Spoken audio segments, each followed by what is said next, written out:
और हमारा संविधान लागू होने के उपलक्ष्य में जो गणतंत्र दिवस है वो बहुत ही अहम दिन है। मैं आप सभी लोगों को गणतंत्र दिवस की हार्दिक शुभकामना और हार्दिक बधाई देना चाहता हूं। हमारे उपस्थित सभी सुधीजन, हमारे सभी प्यारे प्रशिक्षु, हमारे डाइट परिवार से जुड़े हुए सभी अंशधारक, सभी लोगों को गणतंत्र दिवस की पुनः बहुत बहुत बधाई, बहुत बहुत शुभकामना।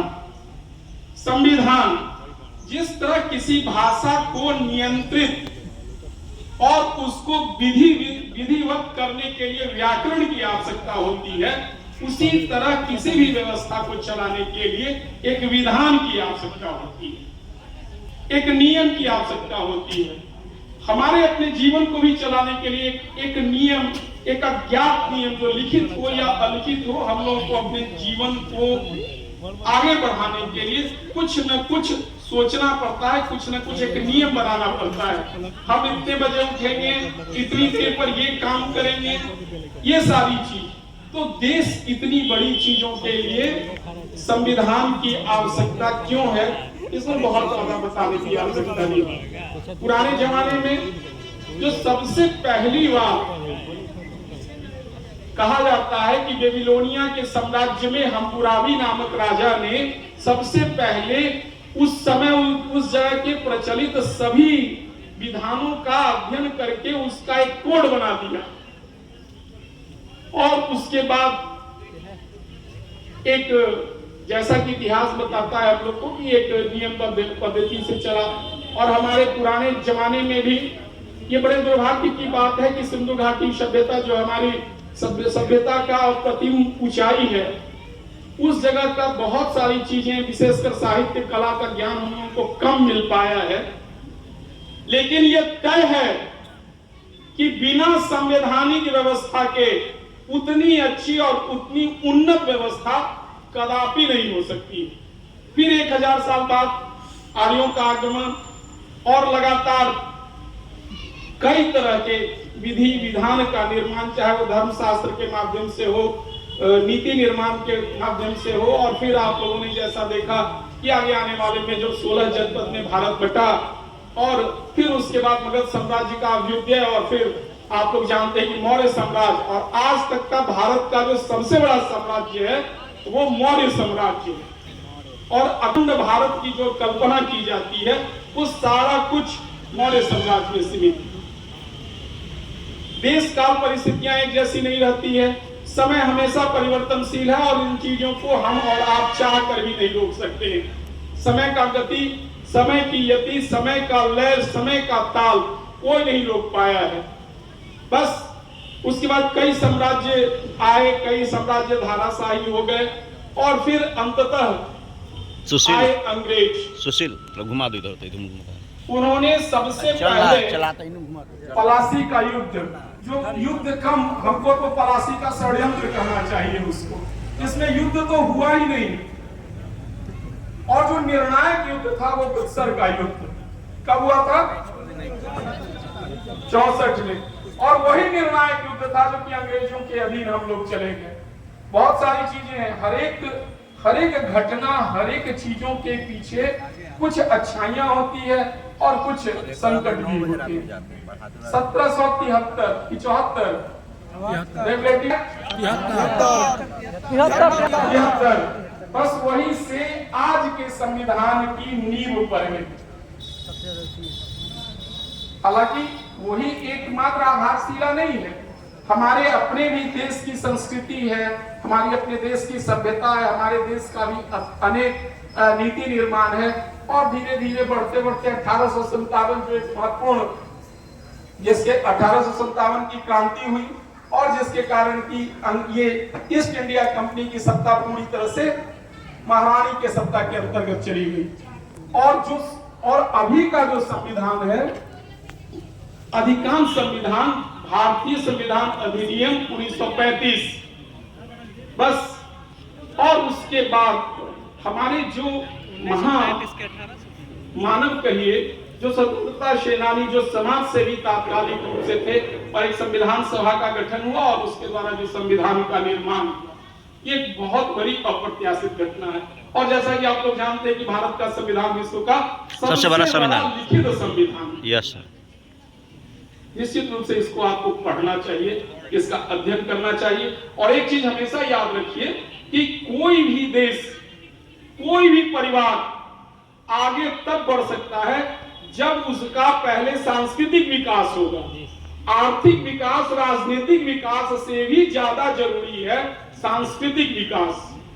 हमारी जो अपनी संस्कृति है उस अनुसार अगर हम नहीं बढ़ पाए तो फिर सारा ये नियम कानून सब बेमानी। आखिर कुछ न कुछ तो हमारा लक्ष्य, कुछ न कुछ उद्देश्य तो होना ही चाहिए। और इन सबके साथ अंत में संविधान 26 नवंबर 1949 को तैयार हो गया और 26 जनवरी 1950 को इसे लागू किया, देश में लागू कर दिया गया पूरी तरह से। ये बहुत बड़ी घटना है। संविधान, विधान मतलब नियम और संविधान का मतलब सबके लिए समान नियम। किसी भी जाति, वर्ग, धर्म, क्षेत्र, रंग, रूप के आधार पर कोई विभाजन नहीं किया जाएगा और सभी के लिए कोई भी नियम बराबर होगा। ये सबसे बड़ी चीज है भारत के संविधान की। और आज हम और आप जो इस स्थिति में पहुंचे, निश्चित रूप से हम लोगों के देश का, हम लोगों के समाज का, हम लोगों की संस्कृति का विकास हुआ है। तो इसमें संविधान का एक बहुत बड़ा योगदान है। हम आप लोग को आह्वान करते हैं कि आप जिस क्षेत्र के हो, चाहे आपका घर सारण जिला हो, गोपालगंज हो, सीवान हो, वैशाली हो, मुजफ्फरपुर हो या अन्य कोई जगह, आप ये पता कीजिए कि आपके क्षेत्र में तात्कालिक समय में आपके क्षेत्र से संविधान सभा के सदस्य कौन थे, ये आपको जानकारी होना चाहिए। ये बड़ा ही एक अद्भुत चीज है। मुझे अचानक ये विचार आया कि आखिर हमारे क्षेत्र, जो मेरा आपको जैसा ही पता इधर वैशाली डिस्ट्रिक्ट है, तो मैंने वो पता किया कि भाई यहाँ पर संविधान सभा के सदस्य कौन थे उस समय, जिन्होंने इस संविधान का निर्माण किया। आपके पास गूगल पर ये जानकारी उपलब्ध है। बहुत सारी चीज विचार विमर्श के बाद भी आप कुछ बुजुर्गों से भी बातचीत कर सकते हैं। हर एक जगह उन लोगों के साथ जुड़ा हुआ बहुत सारी किंवदंतियां आज भी समाज में, विशेषकर बुजुर्गों के बीच में चल रही है। तो ये बहुत बड़ी चीज है। उनको क्यों जानिएगा? कोई भी साहित्य, कोई भी संविधान, कोई भी तथ्यपरक चीज, अगर आप इतिहास नहीं जानते हैं तो फिर आप उस जिन रूपों में उनका वर्णन किया गया उन चीजों को आप नहीं समझ सकते। ये बहुत बहुत महत्वपूर्ण है। तो ये आप लोग के लिए टास्क भी है कि आपका घर जिस क्षेत्र में हो, ये पता कीजिए कि वहां का संविधान सभा का सदस्य 1950 या 1946 जब भी उसमें कौन थे। ये आप लोग के लिए एक होमवर्क है। दूसरी चीज कि एक चीज एकदम मेरा एकदम दृढ़ विश्वास है, और ये चीज एक तथ्यपरक चीज भी है कि बिना संस्कृति विकास के कुछ नहीं हो सकता है। एक चीज आप लोगों में एक कमी देख रहे हैं छात्रों के बीच। हमारे व्याख्याता, हमारे सम्मानित व्याख्याता लोग आते जाते रहते, आप लोग भी आते जाते रहते। एक अभिवादन तक आप लोगों का अधिकांश विद्यार्थी अभिवादन तक नहीं करता है। ये कैसा संविधान, ये कैसा विधान। हम लोग विधायक से कहते हैं कि चापाकल लगवा दे, हमारा सड़क बनवा दे। विधायक का मतलब चापाकल और सड़क लगवाना नहीं है।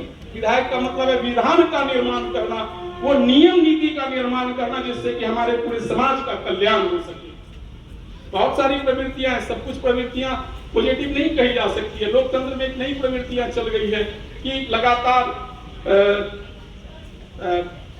जो हम सोचे एक विशेष विचारधारा के लोग आगे बढ़ने लगते हैं। और हमारा जो देश है अनेकता में एकता का, इसमें सभी लोगों का स्थान है। सभी लोगों ने इस मिट्टी को सींचा है अपनी खून से, अपने पसीने से, अपने इन चीजों से।